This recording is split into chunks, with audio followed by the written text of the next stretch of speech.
All right, prospecting's like one of those dirty words in real estate that nobody really wants to hear, but it's a necessary evil. It's something you're gonna have to embrace if you're gonna have a long-standing real estate career and do it at a high level.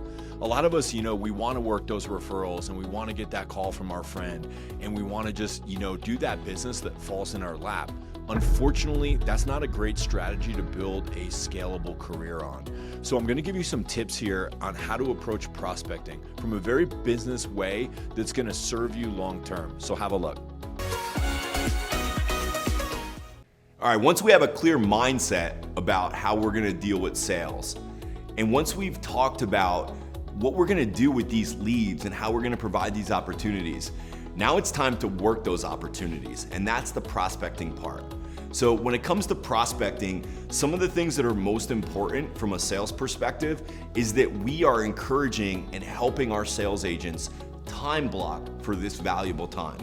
And it's like, how many hours a week of focused time are we gonna devote to the number one thing that's gonna help us make more money, which is the dedicated time that we spend prospecting. And I really teach my agents that this is as important as any appointment that you have. And if you were on an appointment right now showing a client $1 million homes, there's no way that you would not show up to that appointment. There's no way that you would just kind of check out in the middle and go start doing laundry or go to the store in the middle of these showings. You are focused and you are devoted to helping that person, that $1 million buyer, find the best house. The same level of care and treatment needs to happen on the prospecting side.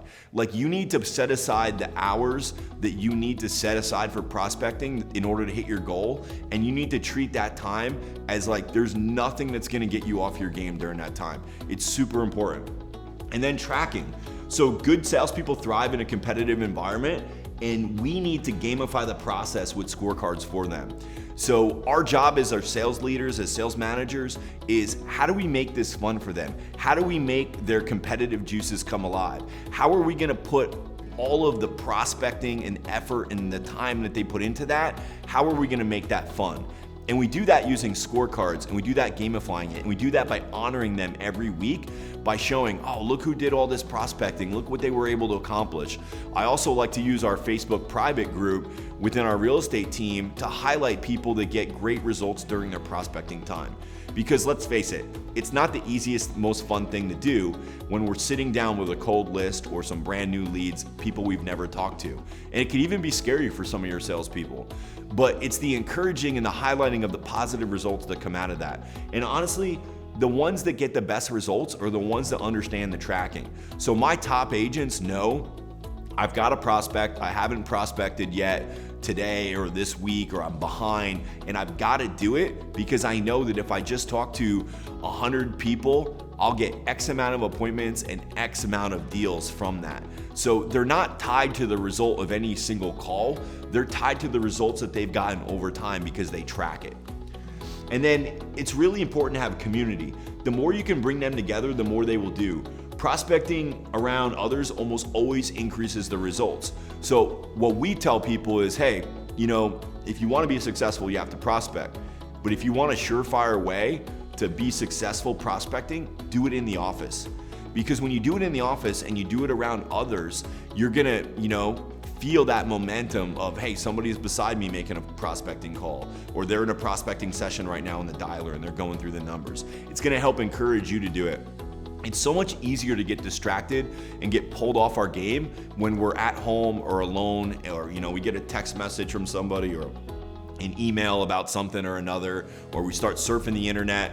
But when you're in the office and you're focused and you're treating that prospecting time as a professional, and it's like, oh man, this is the time. This is the time that I put into my craft in order to get the results I get. And you do that with the community, and you can share in those prospecting times and efforts with somebody else. A lot of times my agents will come in and they'll get together and they'll be like, all right, we're gonna call for an hour. Let's see who can get in touch with more people, or let's see who can set more appointments.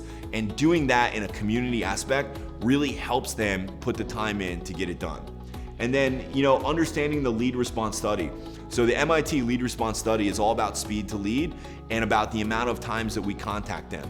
So, one of the things that I love about this study is that it helps remind the agents that if they get in touch with that lead within the first 5 minutes, they have a 400% chance more of doing business with them than if they don't. It's almost like if you don't get in touch with them in the first 5 minutes, it's like you have hardly any chance of doing business with them. So that speed to lead is so critical. And this is something that we share at least twice a year with our salespeople as a constant reminder that, hey, this study's been done over a decade and it hasn't changed. It's still the same. It's one of the most important findings ever as a salesperson. So we constantly remind them about that and how it relates to their prospecting urgency and follow-up that they bring. And then another way you can kind of take the gamification and the community aspect and bring both of those together is to do call nights. So if we're feeling like our sales numbers are down a little bit, or we're just not, we need to kind of reinvigorate the prospecting, we'll host a call night. And I think it's really good to do these like once a month. It just keeps it fresh. It also gets you calling at a time when you're probably not having the most amount of agents prospecting. So naturally, what'll happen with agents and their prospecting activities and habits is that they'll start to go into what's most convenient for them time. So that ends up being, between the hours of 10 and 3. And realistically, that's not the best time, according to the MIT study, for them to be prospecting. So when we do a call night, it does a few things. It gets them all together, it gets them excited, and we typically break our call night that we'll do in the office. We'll buy pizza and we'll make it fun, and we'll get a big whiteboard and we'll break it into 3 45-minute sections. And each 45-minute section, there's a different goal or a different lead source that we're pursuing. And at the end of that, we'll take all the results and we'll give somebody a reward. Maybe it's a $25 Starbucks card, a Barnes & Noble card, maybe it's a cash prize, but we have some prize during that. And we find that those 45-minute segments, those blocks of time, keep them from burning out, keep them fresh. And then it's kind of like really urgent because they don't have a lot of time to try to get their numbers in. And we've had a lot of success with these. It also helps them see the results they get. So what'll often happen is an agent's making calls, say between 10 and noon, and they're getting X amount of results from their prospecting activity. You bring them in for a monthly call night and they start calling at 6 to 8 p.m. and they're like, wow, I got a hold of so many people. I was able to reach so many more people than I normally do. And it reconfirms to them that you gotta think outside the box and you gotta go outside your comfort zone when it comes to prospecting times in order to get the best results. And then obviously opportunity time. So our best agents use opportunity time, which we set aside where they get all the leads. But they might be on opportunity time from 5 p.m. to 9 p.m. on a weeknight. Now, they're gonna get a bunch of leads during that time, but they're also gonna have a bunch of time to prospect. And our best agents use their opportunity time not only to be ready and available to serve all those opportunities that come in, but also to guarantee that they're getting their prospecting hours in. So they'll use their opportunity time as a dedicated prospecting time as well. And I just think that's really smart on their behalf, and they're able to, use that time most efficiently to get maximum results. So when it comes to prospecting, you gotta be thinking, what am I doing to support and facilitate the best prospecting activities, the best prospecting measures? How am I tracking this for them and making this fun? And am I hosting, call nights or things like this that are gonna get them out there, out of their comfort zone and really bring them together in a fun and entertaining way where they're gonna get awesome results? And that's your job as a sales leader. Make prospecting as fun as possible. It's the work that has to be done. It's the practice that you do in order to perform well on the field on game day. So make sure that you have a strong prospecting mentality in your company and that you're really considering what's making prospecting effective and what you can do better to enhance that for them.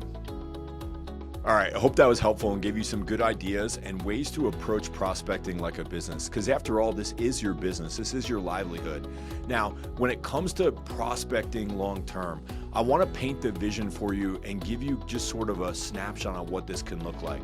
If you'll be really, really disciplined with your prospecting time blocks and you'll actually do this work that you maybe don't want to do right now. Like, let's be honest, you don't want to do this, but if you will do it consistently and stay consistent and persistent, in time, what will happen is you will convert these leads, these opportunities, these opportunities that feel more like cold calling, you will convert those into clients. And as you have more and more clients and you continue to build your database of past clients and people that you've worked with in the past, so I just want to encourage you, like, this isn't going to be as hard in the beginning forever. It's going to be hard in the beginning. You're going to have to do some work. You're going to have to roll up your sleeves. But if you will do this prospecting, in time, your database will grow. And a good rule of thumb when it comes to your database is that 10% of your database will turn over each year. So, say you're starting out right now with a small database of 20, 30, 40, 50 people, that's okay. As you do this prospecting, you get more and more clients and you grow that database to 250 or more, you're going to start to see 10% turnover per year in that database. And that's what's going to give you longevity in this career. So I hope you will take it to heart. I hope you will roll up your sleeves, not be searching for an easy way around this, but just go straight through it and start to do this prospecting work and your business will explode.